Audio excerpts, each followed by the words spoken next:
नमस्कार सगळ्यांना, जय शिवराय. तर आज बघा आम्ही इकडे बागेकडे आलो होतो आणि बागेचं थोडंसं काम चालू होतं आणि काम चालू असतानाच गवतामध्ये हे बघ इतकं मोठं जनावर निघालेले, दाखवते तुम्हाला कडावरती. तर मित्रांनो, बागामध्ये काम चालू होतं. तर या बघा, तर बागामध्ये हा दामण जातीचा साप आहे. आता की मी स्वतः सर्पमित्र म्हणून बरेच दिवस याच्यात काम करीत होतो, त्याच्यामुळं आपल्याला हे सगळ्या गोष्टी माहिती आहे. तर इथंच काम चालू होतं, जे फळं गळलेले ते आपण उचलत होतो. तर एकदम पायाजवळ होता.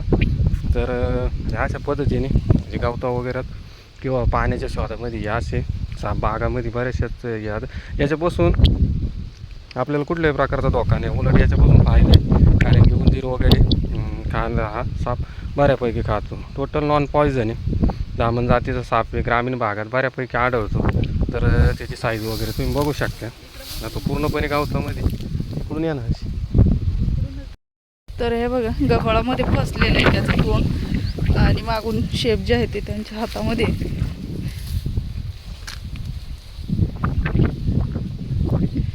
तर ते शोधताय कुठे त्याचे मुंडकं जे आहे ते.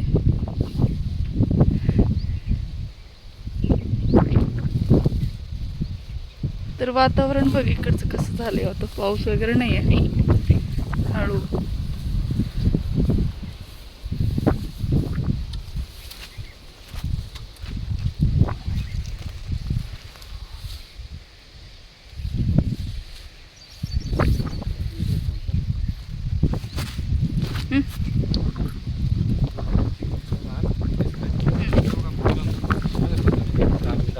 आपल्याला मला टोटल माहिती आहे, त्याच्यामुळे मी तो पकडला. तर बागामध्ये याच्या पहिले भरपूर नाग वगैरे निघाले. तर ते फक्त आपण लांब सोडले, कारण की आपण पण काम करतो प्लस मजूर पण आपल्या बागामध्ये काम करतो. तर हे पाण्याची येणी किंवा एवढ्या गारव्यामध्ये हे अशा ठिकाणी जमा होते. तर अशा पद्धतीने दामण जाते साप आहे.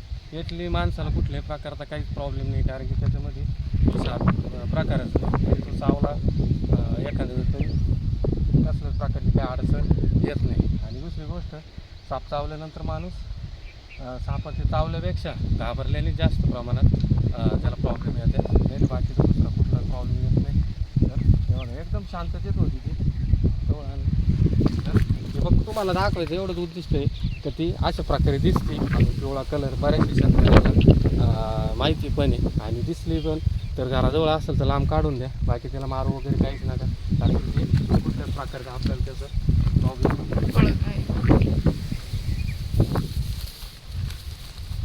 कुठल्याच प्रकारचा काही येत नाही. एवढं तुम्ही बघू शकता.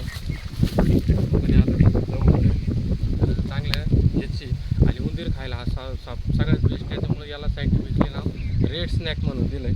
कारण उंदराला पूर्णपणे हा जर दिसला तर हा सोडतच नाही, बाकी तरी साप थोडंफार प्रमाणात हे करे, कारण की याचा तोंडाचा जो आकार आहे तो चिचकुळा असल्यामुळं हा छोट्या छोट्या जागेमध्ये शिरून आणि उंदराला पकडून घेतो. तर अशा पद्धतीने हे वाटलं तुम्हाला माहिती द्यावं, योगायोग काम करीत होतो आपण, तर तो निघाला. तर अशा पद्धतीने दुसरी गोष्ट, साप चावल्यानंतर अजून पण बऱ्याच अंधश्रद्धा आहे किंवा हे तर साप चावल्यानंतर एक मिळून दिलं की त्याला दवाखाना, त्याच्यामध्ये ते अँटीबायोटिक वगैरे जेवून आणि ते दिलंच काम. त्याला आपण इथंच वाटलं काय का आपल्याला काही काम नाही. तर त्याच्यामुळे हे बघू शकतो, कारण माहिती सांगणं आणि फॉलो पण करणं हे पण गरजेचं आहे. त्याच्यापासून आपल्याला उलट उंदरांपासून त्यावेळेस आपल्या ड्रिप वगैरे मंत्र असतं बऱ्यापैकी उंदीर वगैरे ड्रिपला नुकसान करायला. तर असं असलं बऱ्यापैकी आपल्याला पडतं.